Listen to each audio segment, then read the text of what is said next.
Welcome to The Common Whys, your destination for answers and facts that'll leave you saying, "Wow, I never knew that." Well, first and foremost, let's get one thing straight: your stomach is not actually growling. What you are hearing is a result of the air and food moving through your digestive tract. So, the real question should be, why does the air and food make that rumbling noise in our stomach? The answer to this question lies in a hormone called ghrelin.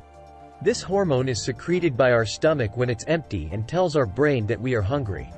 When your stomach is full, there isn't much movement happening, therefore no noise.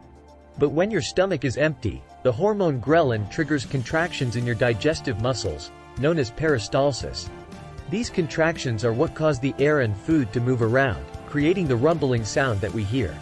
But why does our stomach produce this hormone in the first place? It's all thanks to our hunter-gatherer ancestors. In the past, humans had to hunt for their food and often went long periods without eating. This hormone helped them recognize when they needed to find food in order to survive.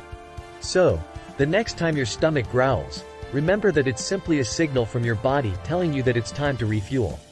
And while some may find the noise embarrassing, it's a natural and necessary occurrence.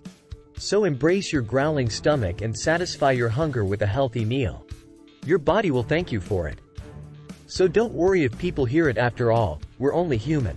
We cannot always control our bodily functions, but luckily enough we can control when to eat and what to eat so that our stomachs can stop growling and be satisfied.